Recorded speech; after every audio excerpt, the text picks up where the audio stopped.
All right, we'll give everybody a couple minutes here, just a minute or two. Thank you all for joining us here.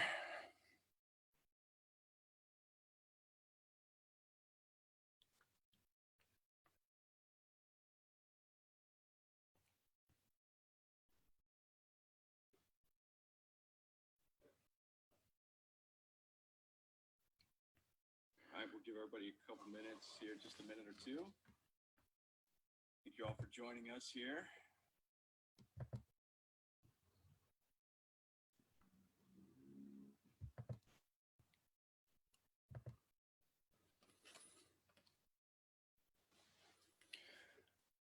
All right, so good evening, everybody. Q loves you, coming to you live. Thank you so much for joining us tonight for our second episode of Mindful Mondays. First one was last week, and we had an amazing time. If you guys haven't checked it out, make sure you do.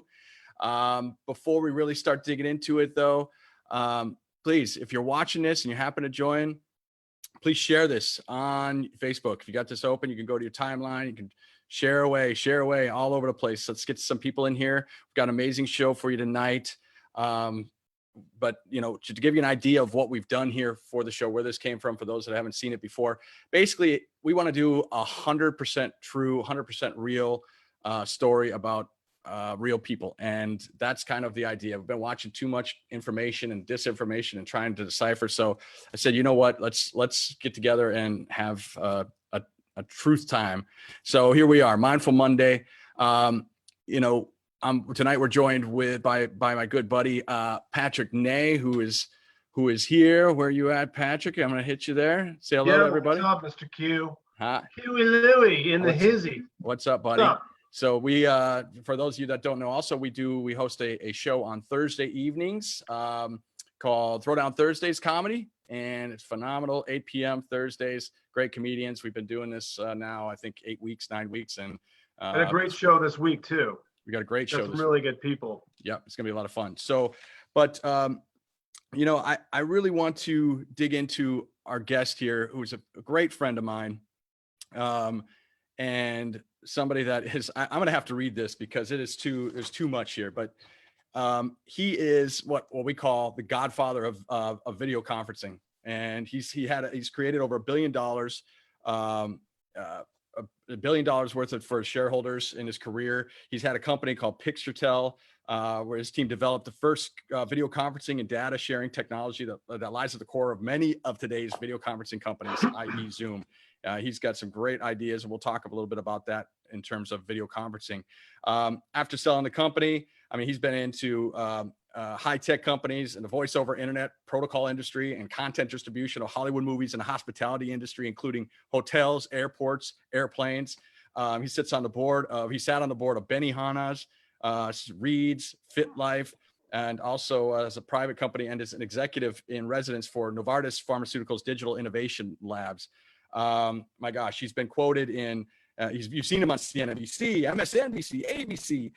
He's been quoted in Forbes, the Wall Street Journal, New York Times. I can't even keep going on. In 2015, I joined the faculty at Loyola Marymount University, and this is where we kind of met. We got our background going, but he's a clinical professor teaching entrepreneurship in both undergrads and MBA candidates, alum of University of Pennsylvania, LaSalle, Stanford University Graduate School of Business. I don't think that I can say anything really more than what I have already, but my good friend, professor, friend, genius, amazing person, Lou Jaffe, everybody. Welcome to the show, Lou.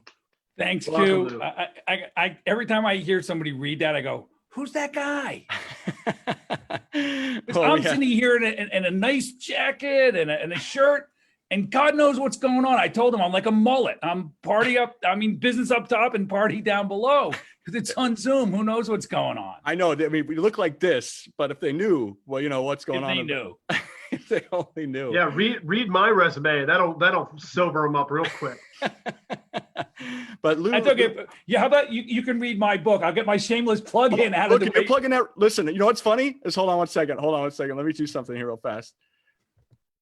Hold on one sec. Boom. I had that. Oh, nice. all queued up, so to speak. I all queued up, man, ready to go for you, just in case you happen to drop that. It's the critical stuff they don't teach in business school, except of course for in my class where we teach it. Oh, it's funny. I'm glad it's so funny. You got to me. I was gonna drop that on you, but whatever. We'll get into that. We're gonna do what. So now it's all about the good stuff. Now we got all that crap out of the way. Yeah, it's like he's like Rodney Dangerfield and Back to School. Remember that cue? That was great. Oh, hey. Except I don't do the high dive. But honestly, so just a little background. I mean, Lou and I have known each other for what now? Going on 5-6 years. Yeah, something like that. And he met me in a different life prior to doing what I'm doing now in the restaurant world, and we became fast friends. And I can't tell you how much I've learned from Lou. I mean, he's invited me into. I think we did two. You've been there twice. Been two for the graduate class, yes, and for business, and did a little talk about restaurant world, and it was really one of the most honoring. I was so honored. It was a really cool experience. It's meant the world to me. These kids are amazing, and to have that input and to really, see that going on was something special. So I really appreciated that. And then, obviously going into, coming down the line and just speaking to you the other, whatever it was a couple of weeks ago when we got into all this COVID goodness, I figured I have to get you on here. So I guess going right down the line, how are things been for you? What's going on with you in the teaching world? We'll start with that. So it's interesting. So we just finished this semester. Obviously, the first half of the semester we were live, and then the second half we did all distance learning using Zoom. And it was I'm in the the top 1% of the number of video calls anybody on the planet's ever been on, since I've been doing it longer, other than the dinosaurs. But what was interesting is doing it for school. First of all, because I take my job really serious. I hate the title professor, because anybody can profess. We're seeing that right now. Social media is the mass marketplace of professing. Everybody just spews their bullshit. That's professing. Yep. I like to be a teacher. When people learn, then I taught, and I take that really seriously, as you know, because I've had students in essays, Patrick, just so you know, at the end of the semester, my final exam is always the same. Pick any 3 things you learned, show me you learned them, and tell me how you're going to use them in life. And I've had people mention Q when he's come in to visit, because he really brought the hospitality mentality into all business. It had nothing to do with restaurants, but it's just a mindset of making sure you're taking care of your guests. And it's so important. I appreciate I take the job seriously. And it's funny because we're actually our provost, who's done a phenomenal job.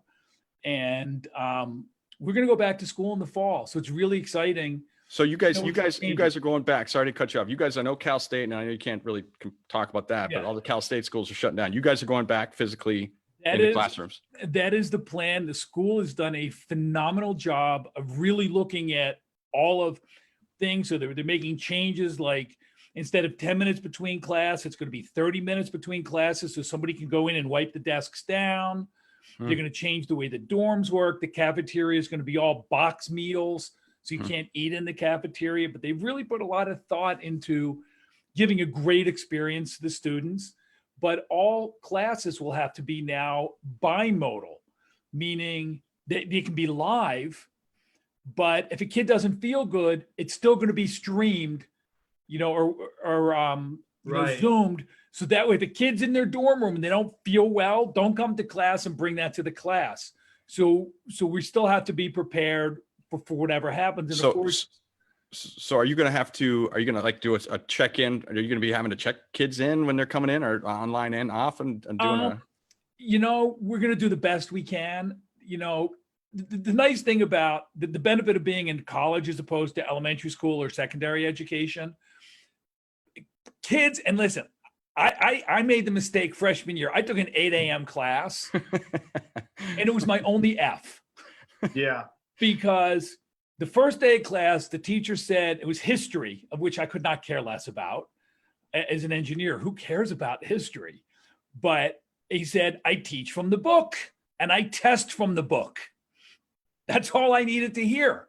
I read the book. I got an A on the midterm. Half the kids failed, so we had a bunch of quizzes the second half. but I wasn't in class to find out about the quizzes. So I got a bunch of zeros. Wow. So I failed an 8 a.m. class, but it's your job to show up. And I tell my students that, and I'm here for you. It's not the other way around. Well, if you don't want to show up, that's your call. And really, and that's what I was going to get at too, is basically when we got to the point where I was coming to your classes, those are mostly seniors from what I remember, right? My undergrad, I only do seniors, undergrad, as well as MBAs. So everybody they're there's motivated. Yeah, they're motivated. They want to learn. They're there because they want to be. And they're entrepreneur majors. So these are kids that are motivated. You know, they'll probably go to work for somebody for 2 or 3 years as they build out. I've had students, I think you met one of them that started a tequila company right out of college. And really well, Nosotros. Yep.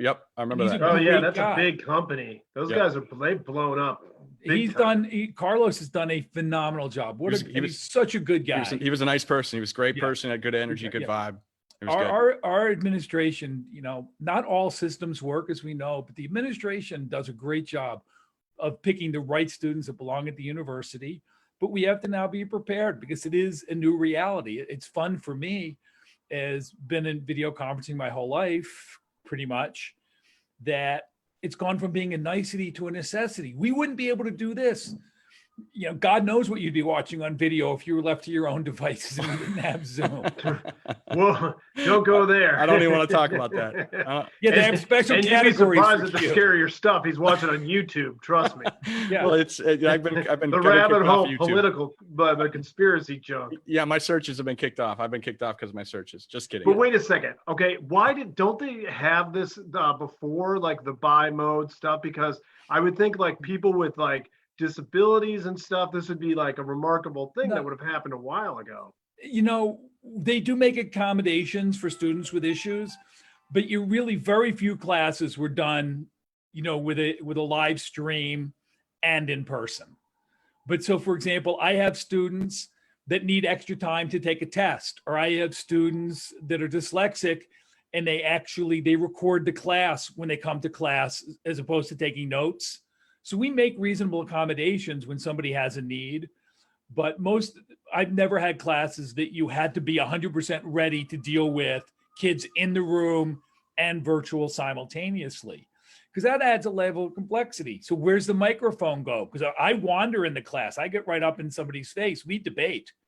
So, you know, if I had a microphone in the front of the class and I'm in the back of the class, you know, because I like U-shaped teaching, so we'll figure it out. Yeah, that's gonna be unique for you because you're floating around there. You're right with the kids, and I mean, so really you're gonna have to you have to be really conscious of that, huh? Yeah, but I mean, it's like people have adapted to a lot of things, and I think in some ways when this is all, they'll come up with innovations, and like I think a lot more people are gonna be working at home after this for 2 reasons. One, they're like, you know what, that saves a ton of money, and 2, they'll be safer from this if this goes on and on and on.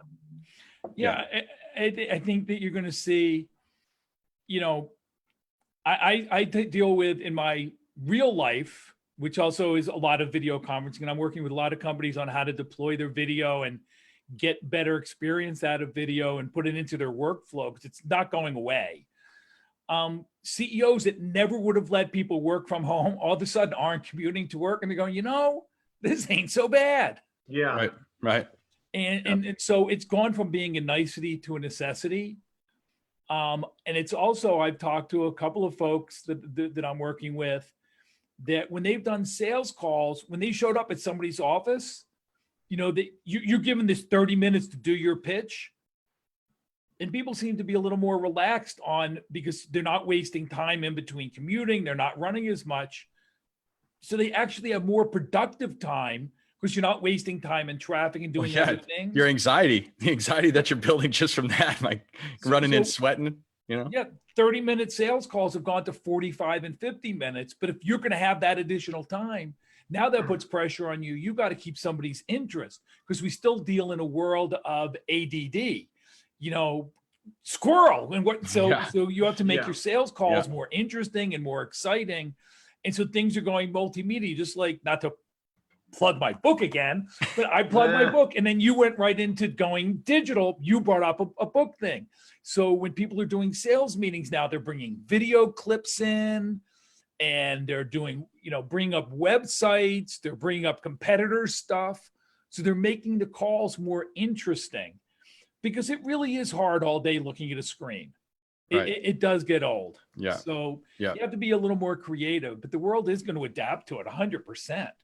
And you take a look at, my generation, we were told you have to be the first one in, you need to be the last one out. And that's the definition of a good worker. Yep. And you look at the millennials, they grew up, they don't need to watch something at 8 o'clock on TV. They just watch the video on demand. Yep. They food is on demand. They don't need to own a car. It's on demand. It's called Uber.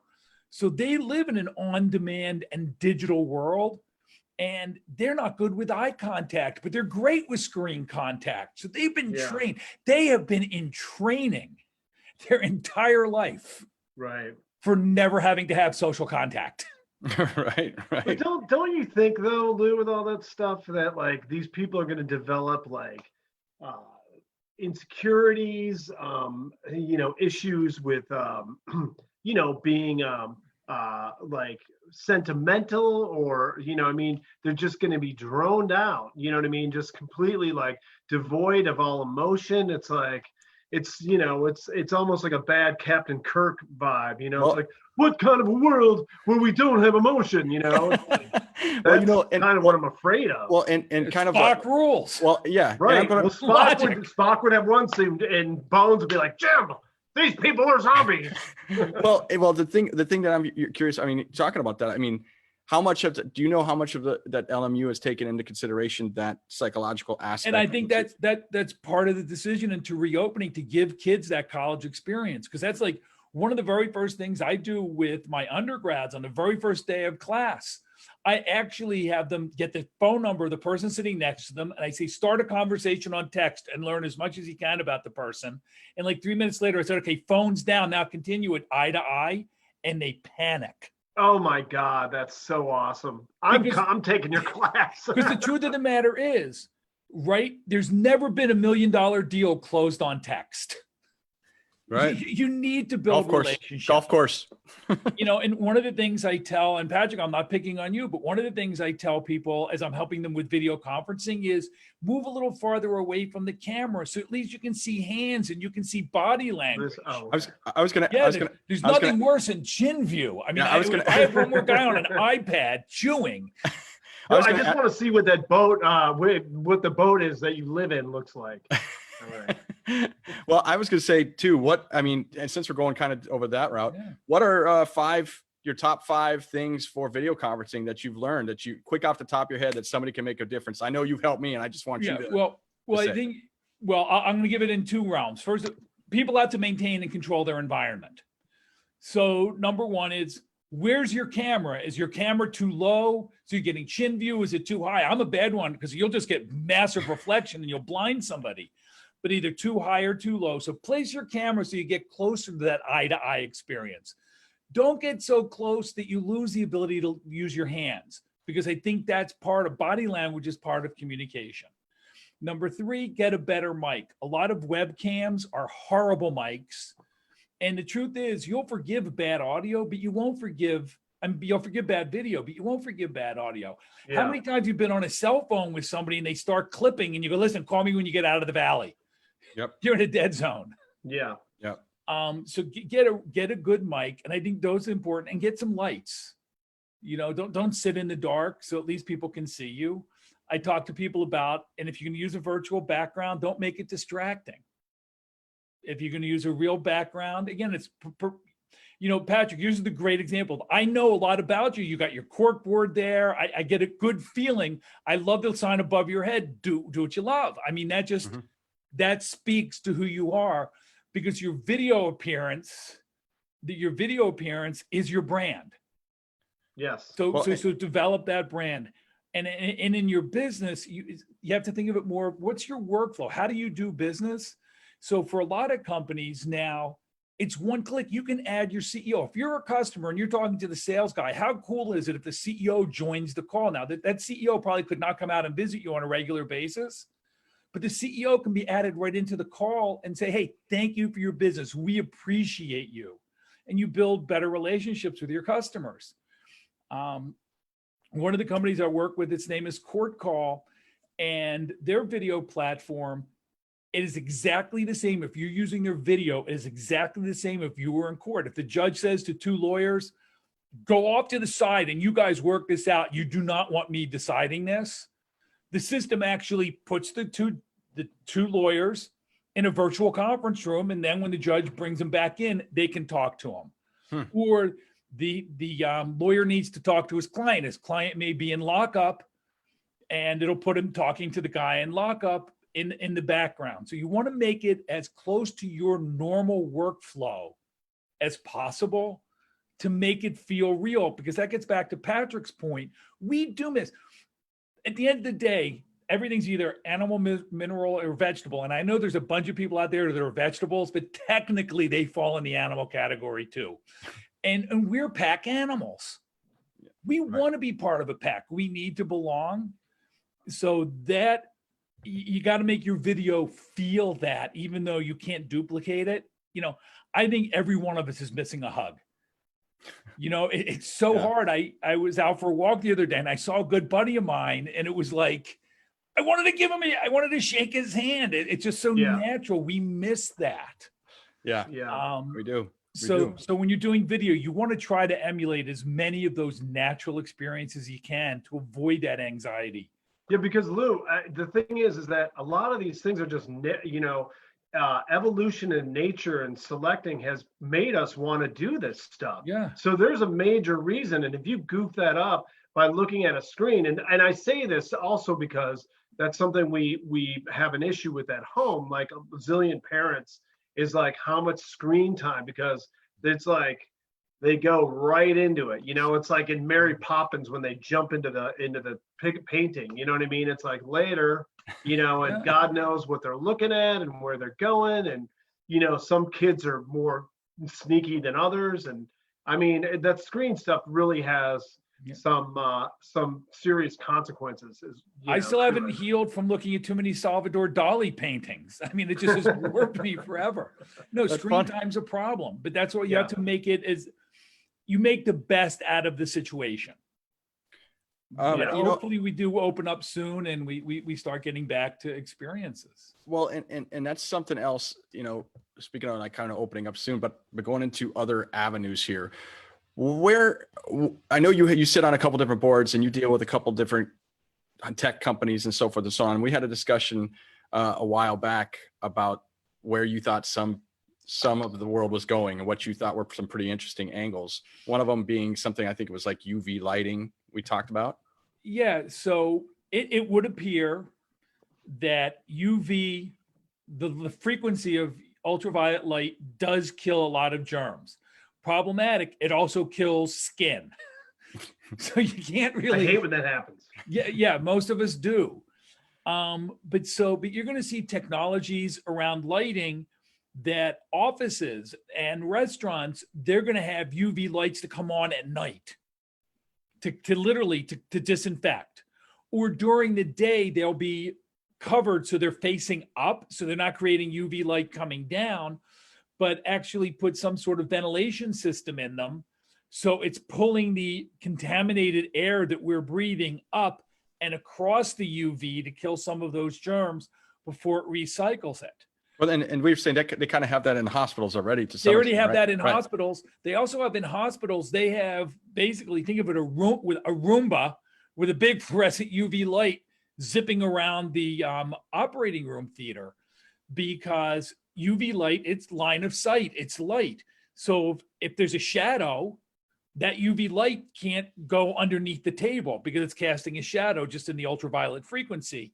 So you have to have these vertical lights that can get to the angles that an above light can't. But when you start doing that, you can clean places. So I think you're going to see changing in lighting. Vegas is going to go to these RFID chips. You're not even going to touch your own chips. Well, wow. It's, you're not going to touch your cards. The dealer's going to be dealing with it. So you're going to see all these technologies to give you the sense. And I think you're going to see more and more antimicrobial materials. It's funny. I was in Whole Foods the other day, and they now have an antimicrobial pad over the keypad. Yep. Because, one of the things that skeeves you out, you're there with your Apple Pay and you just want to double click and you're done. And then a little thing says, no, enter your PIN.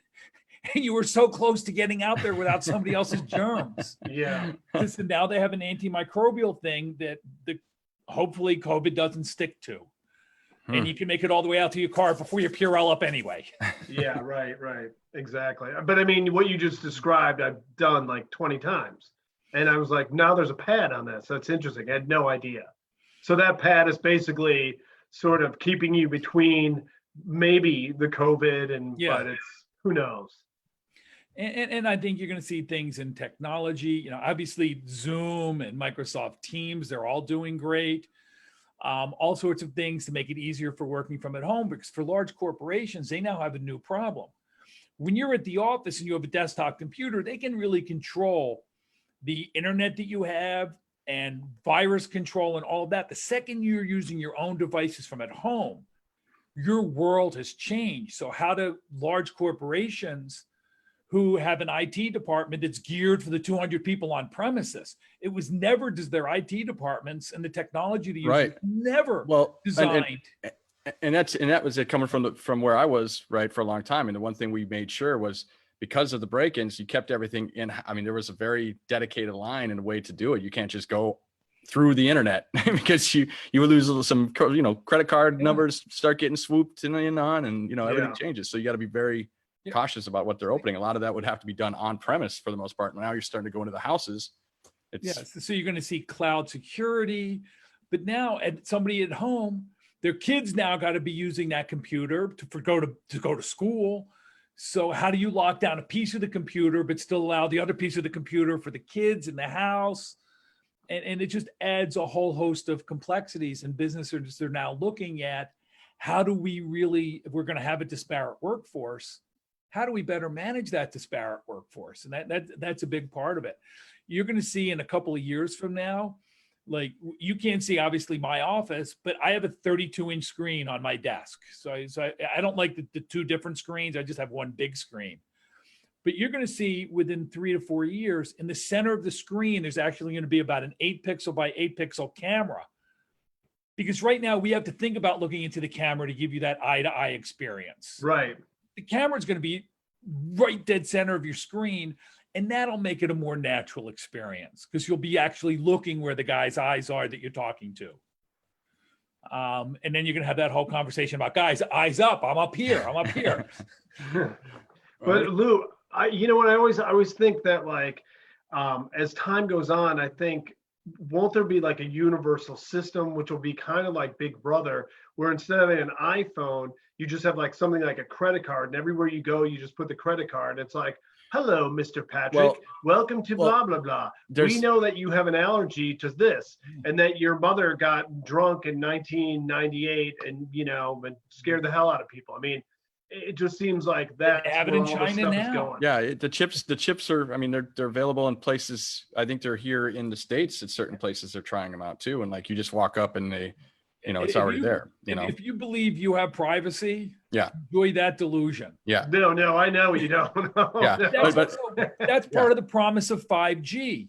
Right. Yeah. Because you do have limitations in bandwidth on your current cell phone on 4G or 3G. Sure. 5G is such a fat bandwidth, and it really will allow you to personalize.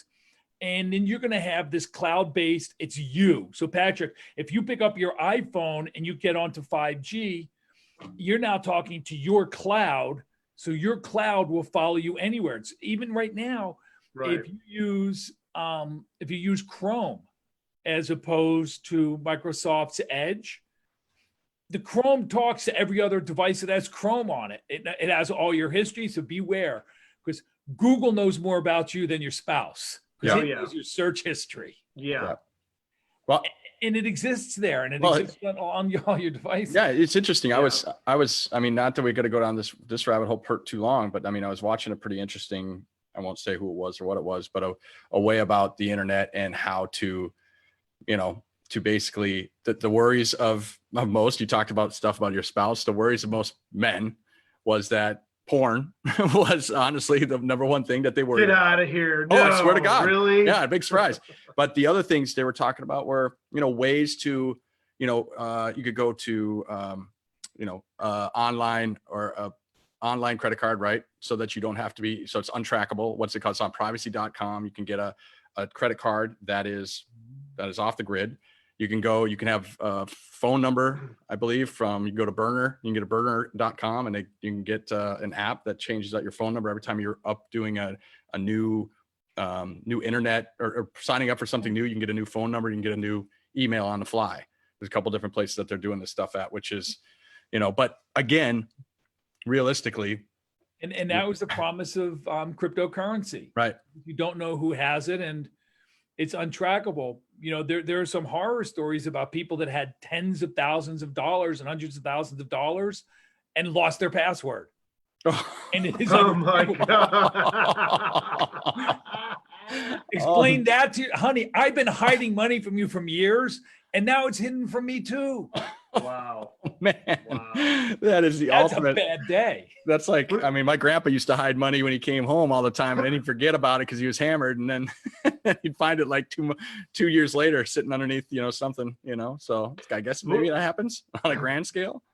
No? Can I ask a question, Lou? Is that, I was doing a lot of stuff in restaurants. I was the wine guy, so I was doing all this wine stuff at a restaurant here on the West Side. And there was a guy there that they hired to run the whole show. And immediately I'm like, I don't know, but he had a real big energy and stuff. Turns out he was one of these guys that it seemed like he could tell he had 5 go-tos of interests, like sports, wine, athletics. And he was basically a con man. So he started telling people all these extravagant things that he did. And, I was on the sports team, all the stuff you could look up. There was he was completely absent from the internet. And I had figured out later he had a lot of issues with legal stuff, but he was literally wiped clean from the internet. And I'm like, how does one do that? I mean, I know Better Call Saul can do that, Yeah. but there's companies, people aren't really there? do that? Wipe themselves clean? There's companies that do that, I think, right? They're reputation managers. Without getting into a long story, but Q knows that my ex-wife, who was collecting alimony, forgot to mention she got married, and I accidentally found it out on a reputation finder thing. Oops. So what does that mean, reputation finder? So because I do a lot of public speaking, Yeah. I belong to this service, so I can see if people write things about me, and then they can give you tips on how to clean it up if somebody wrote something that wasn't true. Or put a picture Oh, online okay. that's not good, or all these other things, right? It's stuff like that. So there are tools. In my particular case, it said, "Do you know so and so?" And I'm going, well, no. But then I took a look at who that person was, and one name back was my last name. I go, huh? New last name? That's interesting. Followed by a call to the lawyers, and we'll just leave it there. We'll keep that. We'll keep a little privacy. But can you completely wipe your internet being on? I don't think completely. I think your guy was just a fraud. The easiest way to wipe the internet: get a new name. Well, you know what, Lou? That's exactly what I bet and that's what I thought. So good. If I'm thinking like you, I know I'm on the right track. Yeah, there are crumbs everywhere. Yeah, right. You're gonna find. Yeah. So it was a fake name. It's beautiful. It could be. Easy. Well, it could be. I mean, ask most women on Match.com; they'll tell you that's happened to them all the time. Yeah. Yeah. Well, something else, Lou, I'd like to change gears just a little bit further down the line. One thing that that you and I spoke about also was that you always say something about that all businesses are the same, right? It doesn't really matter what business you have or whatever. So I would like you to explain what you mean when how you come to that one in terms of what you're saying. So all businesses exist for the same reason: gain and retain customers profitably in order to create value. And it's interesting. People will always talk about what is your customer acquisition plan? How are you going to get customers? But I will tell you, the most dangerous thing of all is losing a customer, because a happy customer tells 2 or 3 people. An unhappy customer tells everybody. Yeah. Right. That's what Yelp is for. Well, And so I want to go into specifically even the arts, like what we're doing, what I'm doing right now, right? In terms of trying to produce and create, and the comedians that are on here, they're all their own business in a lot of senses. So I kind of like to transition into that and give. Let's talk about your business, which is really kind of fascinating because you have two dramatically different customers. Because the comedians you're working with are your customer, because they have a choice. Do they want to be on your platform on Thursday nights? Should they be on somebody else's platform on Thursday nights? So they're your customer. How do you get new people? How do you get Patrick to keep coming back and doing these shows with you? They're a customer. All right. You also Back have rubs. Well, yeah, we won't go into what it takes to get Patrick back on the show, but and then you also have the people that are listening. People that are listening and watching, they're your customers. So you're actually in a position of, you have two dramatically different audiences and they need two dramatically different things. And especially during this COVID time where live events are highly problematic, your customers, your comedians, their life is what digital presence can they create? The exact opposite of we just talked about. I want to be invisible online. No, I want to be visible everywhere online. Right. Because I need to bring a following. And in some respects, you're their customer, because if they bring 100 people to the show or 1,000 people to the show, that changes the dynamic of your business queue. So you have an interesting customer dynamic going in both directions. So it's gaining and retaining customers. So what can you do for the comedians and what can the comedians do for you? Simultaneously, what can you do for the audience? And some of your audience, they're going to come because they specifically want to hear Patrick or one of your comedians. Right. Some of your audience are going to come because you're doing a great thing that you're giving a platform, because right now other platforms, the physical platforms, aren't there. So they want to support. Just like I do a lot of takeout in my neighborhood, even though I can cook, because I feel bad for all these restaurants that, one of my favorite places just put a sign up, they're never coming back. So it's horrible right now. And it's just sad. But so you're giving a platform. So you sort of have to advertise that. So people that really care about the arts and care about comedy, they can come to you and help these people and donate or buy tickets or however it is that you're running your business. Well, and that's kind of exact. That's a great point, Lou. Thanks for going into that. We the biggest thing exactly that is right now we've been running 2 months and just kind of having this platform where we're just, given something people to do and taking donations, going out in the community and giving back a little bit, which is awesome. But now all of a sudden we get the word, we're like, okay, we're all kind of gearing up to be able to do this live and bring everybody live and get, do it in person. And now we get to push back again in LA. It's going to be a couple months out. So now here we are. Now we're all like, okay, now we got to start figuring out a way to make a living a little bit differently. Right. And so it's exactly that, is finding the people to understand how important the arts are and how these guys and how we're all trying to make a living right now, because all this money is going to run out somewhere, and, giving something back of what is the give and take of all this. And I'm hoping, that kind of plug in the situation right now, but I'm hoping people really appreciate it enough where they'll show love when the time comes, which is going to come in the next couple of weeks. We're going to have to start, probably charging $5 or something like that per computer, because I want to start paying the comedians and I want to start still donating. And I need to, support myself a little bit too, which is really a scary place to be, because I'm, we're not used to doing that in this fashion like this. Right. And nobody is, but that gets back to your traditional business. And it's all about, we call it the funnel, right? You have to have a lot of names up top. You're always going to have your freeloaders. It's like, right. I look at my friend that founded Zoom. You can have the unlimited one-on-one calls, and you can have multiple people for up to 40 minutes for free.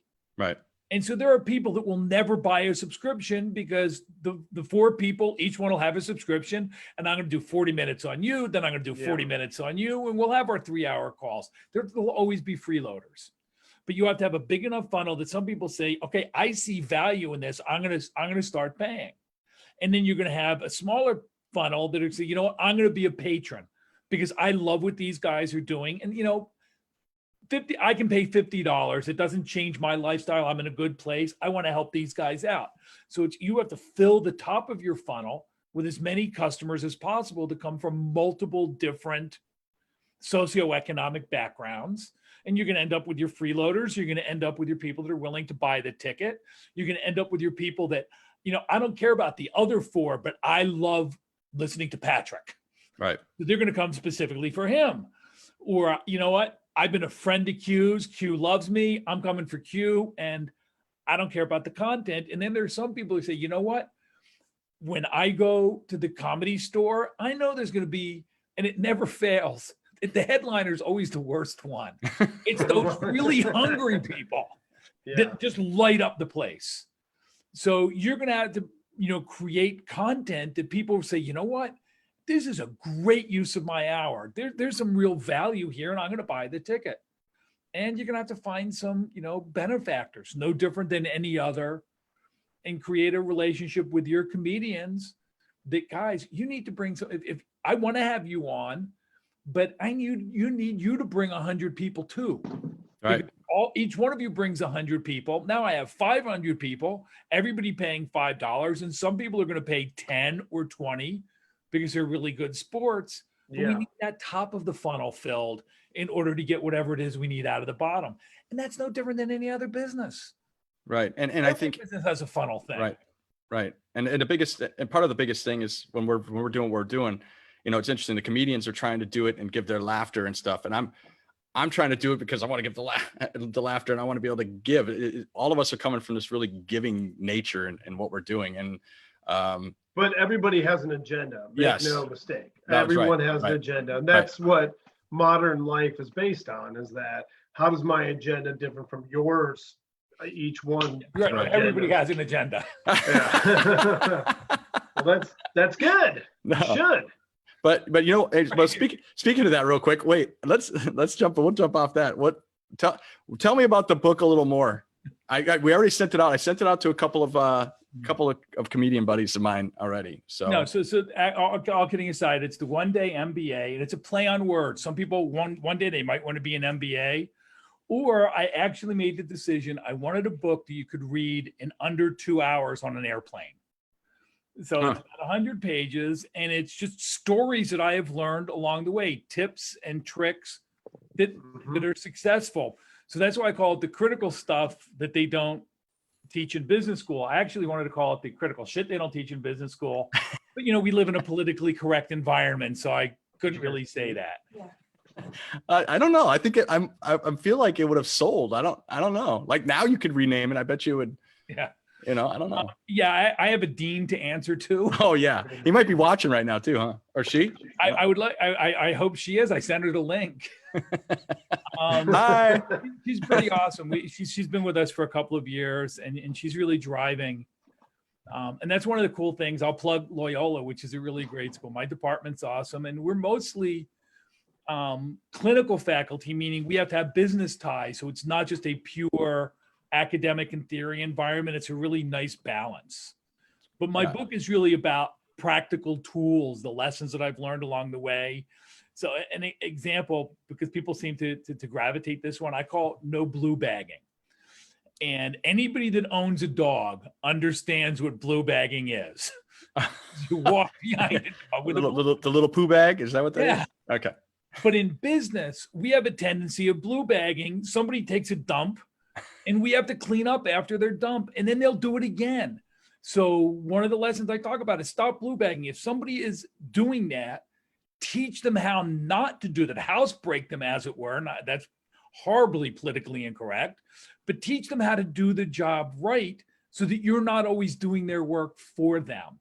And it's something we sort of instinctually know, but we don't really think about it. But if you take a step back, and I'm sure you I was just going to say that all the time at Astros. Well, right. I was going to say that's one of the things that I would tell my managers on the regular. And I mean, I was right before I decided to do whatever. I was awarded for the most managers trained before I left in the company. And one of the things that I would always talk about is you have to take the time. It's almost like, and Gregory actually was really good with that, about how you be on the phone and whatever, and you have to take those couple minutes to even put the phone down for a couple seconds and make sure you have your focus on your individual. And the same thing goes with your managements on a grander scale. If you want them to do something, you can't just tell, hey, don't do that, right? You have to take the time, you have to be patient, and you have to explain to them and show them the way. And it might take more time up front, but on the back end, it saves you exponentially a ton more time, right? Yeah. I mean, Murphy's Law, what can go wrong will go wrong. I like one of Murphy's other laws, which is there's never enough time to do it right, but there's always enough time to do it twice. That's insane. Yeah. I love it. I love it. That's I love true. it. Well, what else you got, Lou? You got any final good thoughts or words that you'd like to? God, I love talking to you. We talk for hours. I hope, and like I said, I want to be a benefactor. You know that I've been good, and I will continue to be good to what you're doing. I love what you're doing. I mean, I'm a regular at the Comedy Store, and I love I love comedy, and I think especially in these times, because there's a lot of people to laugh at because of their stupidity. Not a lot of people to laugh with. Yeah. Yeah. And so you are doing, and I'm not a religious man, so when I say you're doing the Lord's work, it's a little tongue in cheek. But the truth is you are, because at the end of the day, laughter really is the best medicine. So I love what it is that you're doing, and anything I can do to help. And Patrick, it's great to actually converse with you as opposed to yelling at you at the screen saying, I know that joke. Well, I was going to say, everyone who says laughter is the best medicine. There's also an old joke where it's like, medicine isn't bad either. Yeah, that's true. Well, there is a delicate blend, but with you guys, and I can't imagine, and I have a better imagine, because it's hard teaching now where the audience, and at least the audience, I get some feedback from the students, but it's still not the same as having that live audience. Because in some respects, being a professor is an entertainer. Right. Absolutely. Right. Absolutely. If you lose the audience, losing the audience, whether you're teaching, whether you're singing, whether you're making them laugh. And so I watch you guys making each other laugh, and you're sort of each other's audience. And it makes me feel like I'm part of that little inner clique. Like I got comedian friends. Well, you do, by the way. I do have comedian friends, but it's awesome. Well, Lou, the thing is that's interesting about all this is that, in the comedian world, I know a lot of different people, walks of comedy, coming from here, there, men, women, whatever. And half of them are down to do this, and the other half of them just don't want to do it. And I just feel like, guys, this is going to be the last thing they plug back into the wall. So, but a lot of them are just like, I can't. They lose that. They need that connection you were just talking about. I have to have that audience, or I can't do it. And I think what you just said after that is like, when we can laugh with each other, it's still something. I mean, anybody who's worth a grain of salt in this business has had to be in a small room trying to make 2 or 3 people laugh, because everyone's pitched something or done a bit or whatever to prove yourself. And it's like, the show must go on. I just don't understand how they're just so fearful of it. Well, it's interesting that you say that. Was it Lori Kilmartin the other night when we had her on? Yeah. Right. And she was saying to us off camera, right, that she's like, oh, great. I didn't realize, it's harder to do it in front, to be able to do a joke in front of fellow comedians. Yeah. than it is to actually all guys do it in front of fellow comedians, and is to really do it in live for some reason. It's just like, cause they know the jokes and they get the thing. But, it seems to be, that's been the case a little bit. And after a few minutes, you start to feel comfortable. I mean, it really is a kind of a cool bonding time that we have, and me getting to know the comedians on a different level. And it's something, it's a different feel. It's really cool. One of the things I've seen as I've been watching the show, you guys actually are so supportive of each other. What better way could there be to work out an act? Right. Perfect timing. Than having, and the truth of the matter is everybody wants a Netflix special. So yes, I could help right now. Shot in front of a live audience, which is way better than a dead audience. But you want to at least have each other to be supportive. Yeah. And there's the signs I saw maybe 5 years ago. Jerry Seinfeld at NYU did this whole thing about the science of laughter, and and how the criticalness, the timing, and he really broke it down into elements. And you can practice this on video, and you also have the benefit of just watch the playback. Did my hand gestures look right? You can do a lot of self introspection. Was my timing good? Right. Well, Anybody that's not taking advantage of it, also they're losing their brand. The general population is finicky, and there's always a fine line between what's actually a fad versus what's a trend. Yeah. Dice Clay is the best example. Okay. He made a lot of money as a fad, but he was definitely not a trend. Right. Yeah. Right.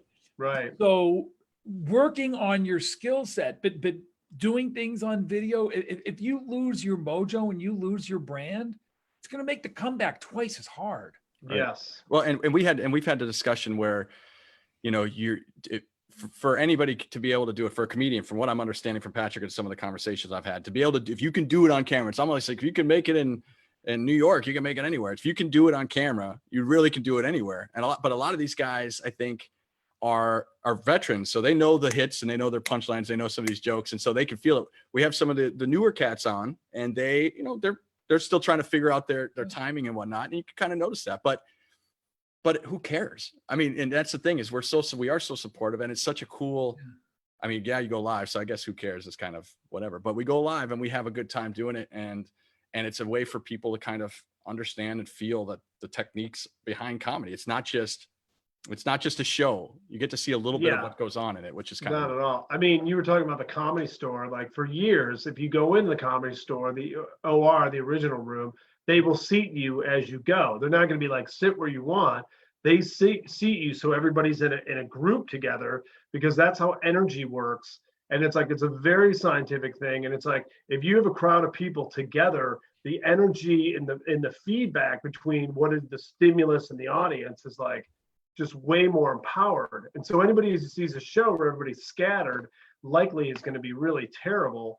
And it's just really important. So when you have a group of people, even on an internet, there's like a mental energy that you get from a group of guys just having a good time. Now, I've been doing online wine tasting gigs for people, because that's another thing that I do, Lou. And like they at the end, they just love the camaraderie that came from this. Yeah, it didn't really matter about the wine or the whatever. It was really, was this fun or was this not fun? So in the end of the day, was this food good or was this food bad? Well, just, it's a yes or no kind of situation. Well, and I'm glad you bring that up, by the way. We also, because we kind of brought that up. We did a Wino Wednesdays. I don't know if you remember this, Lou, or if this before we started doing Throw on Thursdays, but we did a Wino Wednesdays back in January. And Patrick is a Psalm, so we do this comedy Psalm bit thing that we did for a little while. So he does this now online, and we're talking about doing this. So if anybody's out there watching and wants to do an online wine tasting / party, we can facilitate that. So reach out anytime, and I think that's great. And reach out. I do think comedy clubs will come back faster than other things when it reopens, because I've been a Mastros fan for a long, long time, even long before I met Q. When I used to go to one of the original stores in Arizona, and Mastros is about the energy. But the truth of the matter is, it's the restaurant business. It's not just the restaurant; it's the hospitality business. And you make money in a restaurant at the second row at the bar. Right. It's not the people sitting at the bar. It's the people that are coming in and out. And that's not going to be allowed for quite some time. Yep. And so the people, I think, are going to be less enthralled with spending their entertainment time going out to nice restaurants. Because, when the guy is wearing his rubber gloves and his face shield, and you're socially distanced, and you can only have 4 people at the table, it's just not going to be a great experience. So I think people are more likely, but I think the problem is because of the food service, and they're not going to have the same kind of bar service. I think people are going to now start paying for the experience of going to a comedy club. And I wouldn't be surprised if those ticket prices go up a little bit, because you're not going to have the same level of food service once again, because, you can't hang out at the bar in the front anymore. Right. You're going to have to pay. I mean, that's the thing. We're going to have to pay. You're going to have to ppay more. You're going to have more space. You're not going to have, ultimately you're going to have more space when you go to these. Yeah, and then I'm sure they'll do a lot of, you press an iPad and stuff comes to you. You know what I mean? No, absolutely. But people want experiences. We're dying for experiences. I mean, NASCAR opened up the other day, and it was like their best viewing ever. And listen, I've never understood NASCAR. maybe because I'm Jewish, I don't know. But their best ratings ever because we're so pent. I mean, people, the best ratings for NFL was the draft, for God's sakes. Well, 90% of those kids you will never see again. Yeah, no, but nobody, I mean, nobody's got, and literally there's no other sports. There's nothing else to do. Right. So, Yeah. I mean, right. But the other thing is you know, I watched the UFC fight. I don't know if you guys watched the UFC fight like a week and a half ago, whatever it was. And it was, nobody was there either, but was really cool. Actually, it was really cool because you got to hear everything. Yeah. You really, if you don't know, you got to hear the referee, you got to hear the guys talking, you got to hear the camp yelling and screaming. And I mean, it was a different angle to take you almost behind the scenes of a UFC fight, which is, I don't know, but I mean, you get people on the viewership, there was a level of it that maybe you don't have the crowd for the guys fighting there, but once they go and watch it, I think, and see what it looked like, it sounded like, there might be a little jazz on the back end for people to appreciate just the viewership aspect. It gets back to, we want experiences. Yeah. And that's why what you're doing is you're priming the pump for experiences. But I think comedy is going to come back strong. I do too, just a while. Yeah. And Well, and we may not have the, you know, again, when you get to that 20 person, 50 person limit, that's how it's going to start coming back. Right. So you can have gatherings of 50 or more, and then 100 or more. So yeah, we might be dialed in for that kind of thing because we're, you know, 50 to 100 people maybe at a show. Yeah. Anyway, But bringing but your platform, and like, I don't know if you know Rob Ellen, he's got a company, X Live X. I He haven't met him? Beverly Hills. Have I met him? Met him at the store. Really good guy. And, you know, they're doing live. Their business model was live broadcasting events that you wouldn't be able to get tickets to because you're not going all the way to London to seeing Taylor Swift. Right. But I think comedy clubs are going to be adding this kind of platform to broaden their reach. yes, So I think you're going to see this merger. We call it back, you know, going right full circle back to, I'm going to have to teach to the audience in the classroom and anybody that couldn't come to class. I think the reach for the comedy club is going to be the people that are in the room, but there are also people that are 65 and older that have comorbidities. They want comedy, but they're not so willing to go sit with a bunch of healthy people like you guys. Right. They're just not willing to take the risk, but they still want that experience. So I think you're going to see you're going to see some sort of co-modality that you're going to be live, watching it live as well as. Well, it's interesting. It was like my parents, I mean, again, they're 70s, whatever, but you're talking about 65. A lot of people have that hard time getting on the internet, right? So I've been trying to, you know, and again, having to teach how to be on YouTube, to look at the YouTube channel and say, okay, look at the videos, you know, now they can actually see what we're doing, where before they couldn't even get online. They're like, what am I looking at? I can't watch it. So there are angles to also, that older clientele is starting to learn during this downtime too. I think there's a lot of people that are kind of, technology's getting caught up. Like, it's weird to see my parents jumping on YouTube and Roku, and I don't know. It's just interesting. Yeah, that's okay. They think that some of the places you go are pretty weird too, Q. yeah. Oh, believe me. Wait, we went there together, Lou. Don't act like you don't know. Yeah. Well, and the less social media I share with my family, the better. Oh, that's a good point. That's good. Yeah. That's a good point. But well, listen, I think we've covered a good amount of time. And I really appreciate it. Lou, where can everybody get your book? Just out of curiosity. I don't know if you mentioned it's on Amazon. Just look up Louis Jaffe and you'll find it, or send me an email and I'll get you a copy. That's I'm awesome. not in it for the money. I'm in it for spreading the word. So I'll send you a digital copy. You see my email right next to my name. If there's anything I can do in Q, you know, I love you anyway, even though it's in your logo. Right. Whatever I can do. I love you Patrick, too. I'm glad to add you as a friend. Lou, it's great to meet you. Really fascinating stuff. And I mean, I'm taller in person. well, I'm going to try to be taller in person. But really good stuff. And I think people sometimes, you explain things in a simplistic way that might seem complicated to people. And I think that's a real relief to hear some of the things, you know, how simple and how straightforward getting things done are. But sometimes you just have to hear it again. Yeah. And, you know, from a realistic point of view, not Tony Robbins telling you to walk on, you know, icicles and hot coals, but like literal, you know, information. And that's one of the things I think we lose today, because so much is so electrified. You know, it's like, and they're just like not a lot of straightforward talk. Yeah, Lou is a great professor. He's a great human, very intelligent and funny. I appreciate it. Really, really great. Thank So look, I look forward to having you back on some way, shape, or form. We got some other things going down the road. Obviously, when we get this done, you and I will go grab a bite. Well, I'll go get a bite to eat somewhere along the lines soon, hopefully. Lou could do like 5 minutes of, of Sure, like, Joe, he could. it's like, what's with kids today? We'll start there. With the internet and the talking. He's great. You and I have had some very, I will tell you, I would have to work blue. So you got to be prepared. You and everybody else. Yeah. I know like easy 2 way people out. that are good at being like not blue. Everyone else is. Yeah. Well, Lou, listen, man, I really appreciate the time.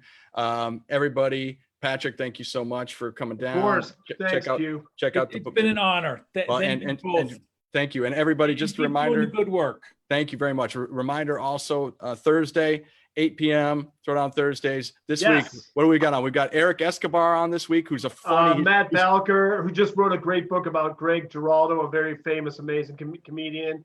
And then Jackie Cation, who's just like, she's just all over the place and amazing. She does a podcast with Lori Kilmartin. With who's Lori a writer. Kilmartin, yeah. She's- She's been on Conan and Tonight and all that stuff. Yeah. So if you guys get a chance, come by, stop by. And until next week, we're going to have on my buddy TJ, who's air traffic controller over at LAX. He's got some interesting insight into what's going on over there, and brilliant human as well. So stay tuned for that.